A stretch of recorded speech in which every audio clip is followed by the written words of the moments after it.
بسم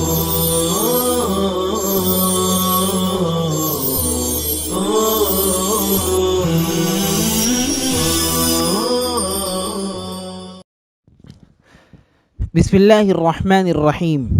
خلیفہ سوم پیکر جود و سخا سیدنا حضرت عثمان غنی ذو النورین رضی اللہ عنہ۔ پیکر جود و سخا سیدنا عثمان غنی رضی اللہ عنہ کو حضور اکرم صلی اللہ علیہ وسلم نے کئی بار جنت کی بشارت دی، اور آپ رضی اللہ عنہ کو عشرہ مبشرہ صحابہ کرام رضوان اللہ علیہم اجمعین میں بھی شامل ہونے کی سعادت حاصل ہے۔ حضور اکرم صلی اللہ علیہ وسلم کی دو بیٹیوں سیدہ رقیہ اور سیدہ ام کلثوم رضی اللہ عنہما کے ساتھ یکے بعد دیگر نکاح کی وجہ سے حضرت عثمان غنی رضی اللہ عنہ کو ذو النورین بھی کہا جاتا ہے۔ آپ رضی اللہ عنہ نے خلیفہ اول سیدنا صدیق اکبر رضی اللہ عنہ کی دعوت پر اسلام قبول کرتے ہوئے اپنے آپ کو نور ایمان سے منور کیا۔ طبقات ابن سعد کے مطابق آپ رضی اللہ عنہ اسلام قبول کرنے والوں میں چوتھے نمبر پر ہیں، جس کی وجہ سے آپ السابقون الاولون کی فہرست میں بھی شامل ہیں۔ آپ حافظ قرآن، جامع القرآن اور ناشر القرآن بھی ہیں۔ ایک موقع پر حضور اکرم صلی اللہ علیہ وسلم نے فرمایا کہ جنت میں ہر نبی کا ایک ساتھی و رفیق ہوتا ہے، میرا ساتھی جنت میں عثمان غنی ہوگا۔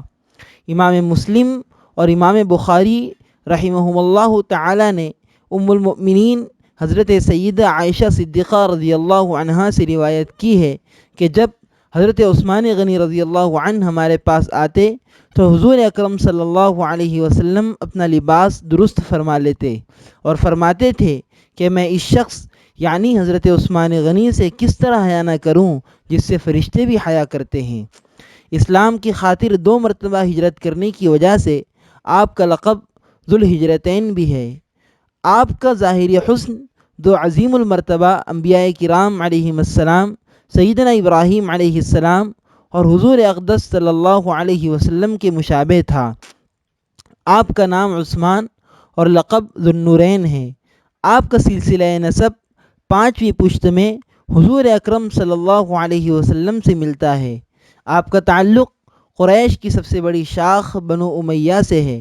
سیدنا عثمان غنی رضی اللہ عنہ سفید رنگ، خوبصورت و باوجاہت اور متوازن قد و قامت کے مالک تھے۔ گھنی داڑھی اور دراز زلفوں کی وجہ سے سیدنا عثمان غنی رضی اللہ عنہ جب لباس زیب تن کر کے عمامہ سے مزین ہوتے تو انتہائی خوبصورت معلوم ہوتے۔ اعلیٰ سیرت و کردار کے ساتھ ساتھ اپنی ثروت و سخاوت میں مشہور اور شرم و حیا کی صفت میں بے مثال تھے۔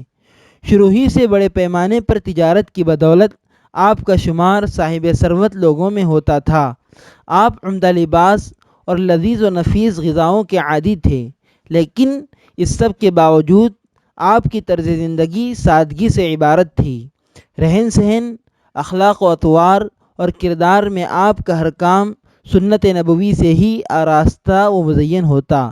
ایک مرتبہ وضو سے فارغ ہو کر مسکرائے تو لوگوں نے اس موقع پر مسکراہٹ کی وجہ پوچھی تو فرمایا کہ میں نے حضور اکرم صلی اللہ علیہ وسلم کو وضو کے بعد اسی طرح مسکراتے ہوئے دیکھا ہے۔ باقی آئندہ انشاءاللہ تعالی۔